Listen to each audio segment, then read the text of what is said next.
So what are my thoughts on building and cutting?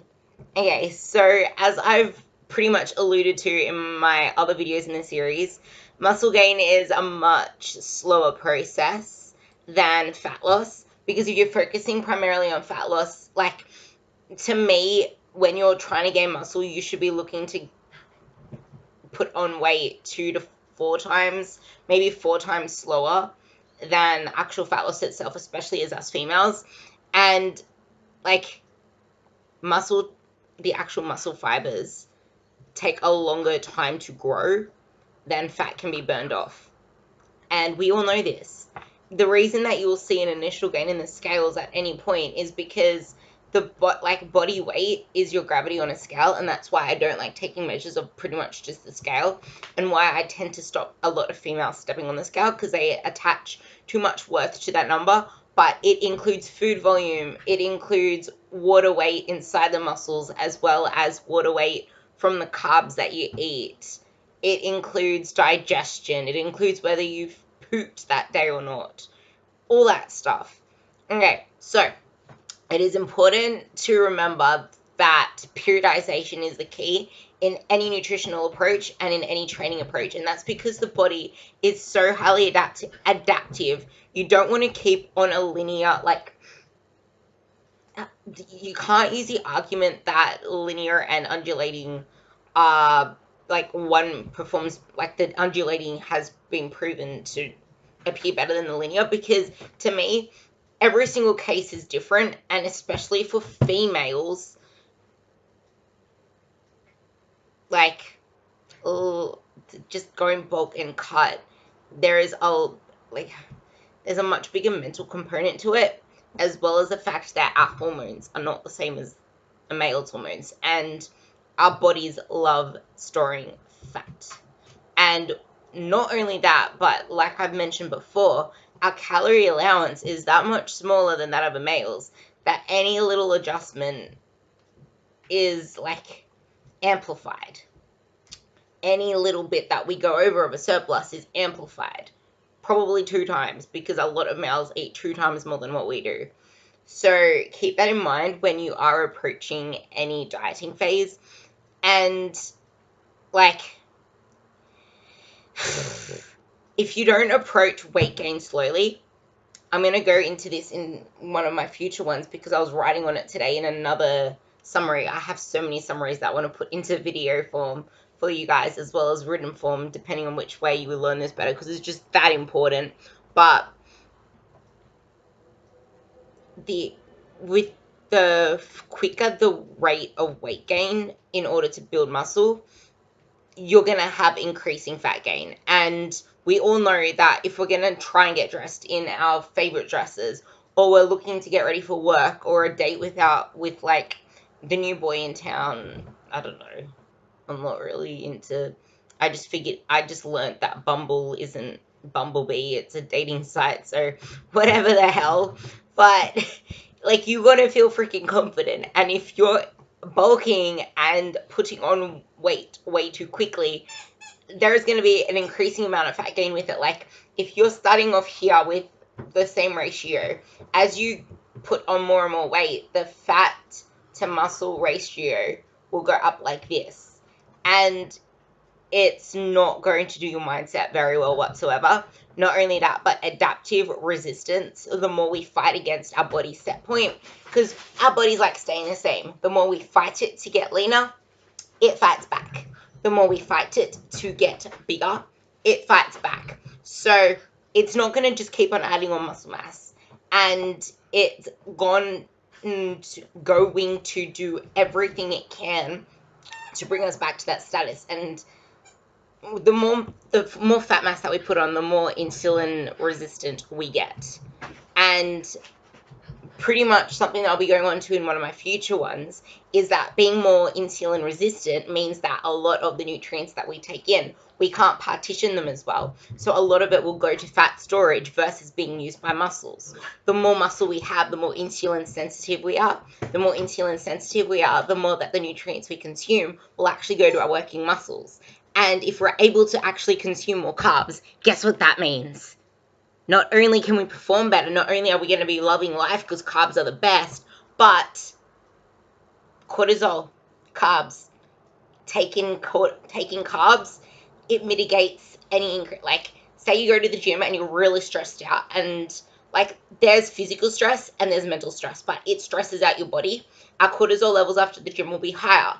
That is why you then eat, to increase your insulin levels, to then bring down the cortisol. Anytime that you consume carbs, it it helps in the serotonin dopamine pathways, which mitigates any cortisol going around. And that's why sometimes when you have carbs, you feel like you're going to sleep. Like for me, I prefer carbs before I sleep more so than I would in the morning. But I kind of spread them throughout the day because of the mental capacity that I need to carry out my coaching job, to be able to think and put out content.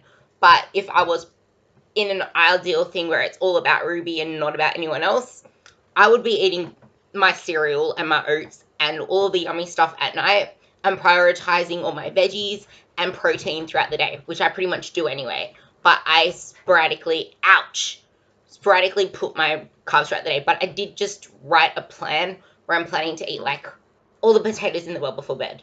And by all the potatoes in the world, I mean just 500 grams of potatoes. But I love my potato, and that's pretty much my whole carb allowance for the day. And it's going to be before bed, minus the veggies.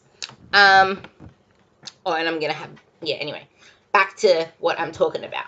So the more that you do something, the more resistant you get to it, the less responsive you get to, like, just when you're dieting down. If you're going to just focus on cutting and bulking cycles, you need to actually focus about the fact that if you're wanting to lose weight in the long run and look like shredded, jacked, as those terms, or lean, toned, defined as female terms, then you're going to want to take into consideration that you can't just stay in a deficit for life. And I made a post on this the other day when I reposted one of my girls' like meal day plans. It had like wraps, it had like rice cakes with peanut butter, it had, what else did it have? I think it had a burrito in there, had yogurt, had a few things in there, because I let her play around. Like, I give her different options that she can, like, I give her different, yeah. Anyway, so like, let's say you can have a wrap here, or you can have potato here, or you can like mix up your carbs to equal that carb over there, kind of thing. And I teach them how to do that within the group. But that's why I don't really know what was in that one. But I'm just saying, she's actually at maintenance now, a diet break thing, and she's going to be sitting there for a long while, because her body is still changing at that, because her training is progressing, and she's just feeling great with life. She's having more energy, and it's just a great place that she's happy in, and she isn't so focused on the way that she looks anymore, and she's happy with the way that she looks. Yeah, she says that she could look better, but she's freaking loving life. And yeah, we're going to end up trimming some calories off somewhere and going into cyclical nutrition and doing this thing. But right now, she's at a happy point. Her metabolism, her hormones, everything is coming back up from the dieting phase that we did. We dieted for quite a while, so we're going to be sitting here for quite a while, so it balances out. And anyway, so the less responsive you become and the greater ratio of fat to muscle you accrue. I already went through that. And also keep into mind that if you're in just one of those generic bulk phases where you're just accumulating volume in training, you will become more fatigued. And like an example with me is, for example, when I was doing my silly phase of just accumulating volume and training without actually phasing my style of training, I was just adding more and more volume to my back workouts, and it got to a point where I just couldn't add anymore, and I wasn't seeing any changes in my strength or my back size, and I was never feeling my back work anymore, because I just had so much volume in my training. I could not possibly add any more without taking away from other body parts. This was ages ago, before I actually started training a little smarter. But you need to realize that only so much time and energy can be put into your training. So it's ridiculous to not put your periodization methods into your training as well, and go through like strength cycles and volume cycles and all different other things. Like, I don't believe everyone needs to take a deload, because a new phase of training can serve as one, because you'll be taxing different energy systems, like going from strength training where you're taxing more of the like the creatine, phosphate, and at times maybe the lactate, you can be going into more aerobic based training, more like different type of lactic based training where you're not really taxing out your central nervous system and your like the strength parameters, whereas you'll be training more metabolic markers and stuff like that within the hypertrophy phase. So realize only so much time and energy can be put into your training, so you need to phase your training approaches to allow the different focus that I just mentioned, as well as desensitization. Like, there is a maximum recoverable volume, and once you hit that threshold, then what? Like, there's so many times I walk into a gym and it's like, what are you doing? Oh, I do this, I do legs this day, I do shoulders this day, I do arms this day, I do chest this day, and repeat. I'm like, okay, so what are you doing for training today? I don't know, I'll see what I feel like. It's like, you know what body parts you want to do, but you're not doing the same thing, so how the freaking hell will you know if you're progressing or not? Like, yeah, you could have the best workout ever, but how is that progressive overload? You actually need to keep tabs on your training so that you can allow the progress to actually effectively go through your training cycle, see the changes you want to see. Because there are so many people that you will see in the gym, like I haven't been back to this gym that I'm at for a whole year, and then I came back. There are some guys that literally look the exact same when I left a year ago. They look the exact same. Some of them look worse. No offense. But that's because they make shit up and they don't follow a program. And then there are some other guys that is just like, holy shit, are you shredding? Yeah, I'm getting ready for a photo shoot. What you're doing is working because you look amazing. Like, you can tell the guys that actually have a freaking program and actually look after their nutrition to those that are just going in there and doing whatever the fuckery. So that is why it is so important to actually be on top of your training, to trust the program that you're on, and to just go through the phases. Like, if you don't follow a program 100%, then it is a shit program. Like, you can have a shit program and follow it 100% and get results. But you can't have a 100% program and not follow it at all and expect results. You get out what you put in. So, those reasons are the reasons why I don't believe in the whole bulking thing, because not only can you accumulate fat at a greater rate, but there is only so much you can do with your training and accumulating it in a volume sense. So it's all about being reactive to where you're at and periodizing both the training and the nutrition to suit your goals and to suit the longevity. Because anything quickly gained is quickly lost. I don't know where that quote comes from, and it's not even a quote because I butcherized it. So I'm just going to trademark that Ruby's butcherized quote. But the longer it takes to build something, the longer you will keep it. Like, trying to people at the gym that, I don't know, they take those what are they called? The ones that retain water, the like the drugs, steroids, whatever, that retain water, the puffy ones. They take that, and all of a sudden it's like, yeah, they're strong as hell, but how long does it last? Like, it does not last long whatsoever, and those gains are quickly lost. That size is quickly lost. So you need to keep that in mind as well, because for both muscle gain and fat loss, training doesn't actually look that different. Training is like, you're always training to preserve muscle. You are always training to get better, to progress.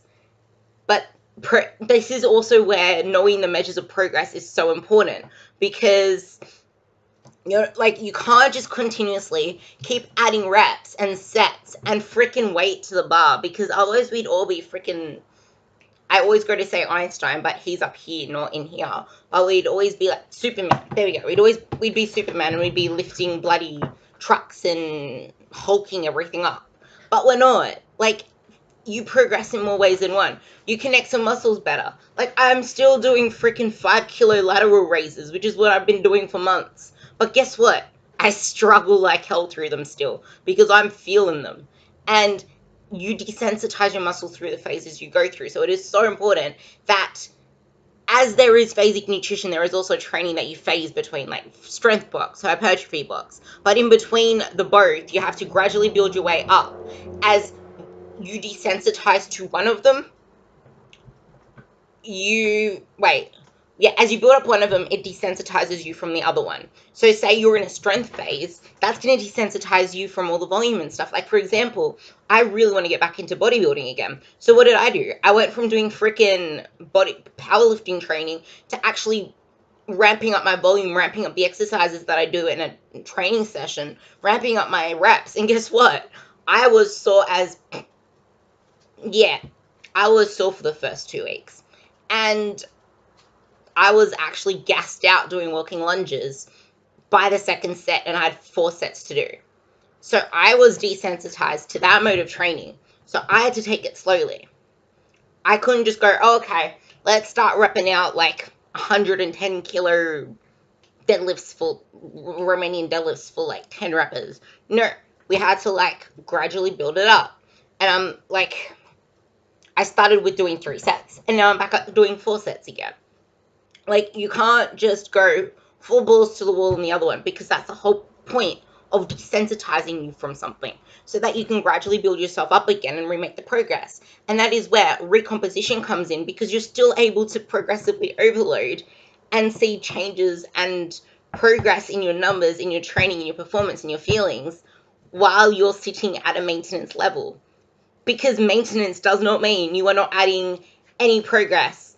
It does not mean you can't add some muscle, some strength, some progress to you, to your life. So it is important to know that relationship between the different phases of, well, actually, it's not even about knowing it. It's about feeling it, because you can feel the difference. Like, for example, one of the girls that just came on with me, she was smashing herself in the gym. What did I do? Instead of giving her body part splits where it's like arms one day, shoulders the other day, all of this stupid ass volume, I gave her 3 full body workouts, 1 pretty light session of upper body with a lot of like rehab focused, like coordination functional stuff, and a bunch of aerobic work. And she's feeling it, because it's taxing a completely different system, and it's putting everything in one, and it's more effective bang for your buck training. So if you're doing strength training with high intensity and low volumes, when you go into hypertrophy phases again with high volume, you need to start somewhere. You can't just you can't just pick up where you left off. Same with strength training. Like, if I'm doing this massive volume block and then I go and try and freaking, I'm just going to say squat, because I'm not doing typical back squats right now. But say I'm in this hypertrophy phase where I'm doing everything like full reps, and then I go and try and freaking squat 100 kilos. Let's just say 100 kilos for the sake of having whole numbers. Let's just say that that's going to look neat, and that isn't going to freaking fail. Like, you need to accumulate your way up to stuff. Just like when you start a strength phase, you start it this way. Then maybe the next week, you'll be adding 2.5 kilos. Or maybe you'll be going down in reps and adding 5 kilos. So you need to actually realize that you need to start somewhere. Otherwise, you'll be maxing out or overreaching before you even begin. And you will be going past your maximal recoverable volume, because every time you start a new phase, your maximal recoverable volume for that phase is down. And the maximal recoverable volume is how much you can recover from. If you can't recover from it, it will take away from your future sessions. It will take away from your daily life. It will probably actually reduce your daily activity, because you'll be so freaking dead. You'll be lying in bed all day. Like, when I'm completely stressed out, or when I've done so much one day in terms of work, as well as in terms of training, I'm plastered on the bed and my activity goes down. So if someone doesn't know about their nutrition and how they should account for that, they'll probably be eating the exact same foods all the time. But if they're doing that consistently, that is taking a whole impact to their energy expenditure. They're putting in the same input. What does that lead to? It leads to fat gain. So you need to be aware of these different things and communicate with your coach, so that they can actually adjust your nutrition, your training, to make sure that you are recovering and you're not taking a toll on your energy expenditure. And that is why I ask my girls, what was your activity like outside of the gym? Some of them I asked them what the steps were. Some of them I don't, because I try not to put so much focus onto being so anal and meticulous over numbers that it takes away from their quality of life, because that is the most important thing to me. So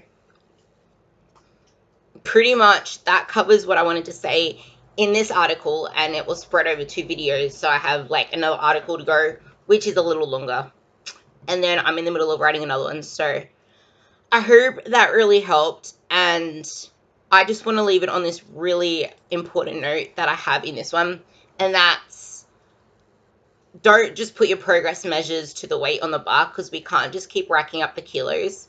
Even some weights, I do the same now as I used to, but I feel them so much more effectively as I now recruit my muscles and perform the exercise to a higher standard. I really wanted to hammer that in, because if we keep focusing on perfect progress, or our ideal of perfect progress being weight on the bar or reps or sets, we're setting ourselves up for failure, because we should always just focus on being better than we were before. And like the other day, I dropped my lat pull downs by 5 kilos. I don't know if I mentioned that in a video, because I ramble too much to everybody, because I'm always voice messaging people, so I don't know what I say publicly or to them. But yeah, I hope that helps. If there's anything else I can cover, let me know. I'm trying to keep these to 20 minutes max. So if they go over 20 minutes, I'll be splitting them up. I don't know if 20 minutes is too long. If 20 minutes is too long, I could split them up more, but that's just going to lead to a more spread out flow of these, because, yeah,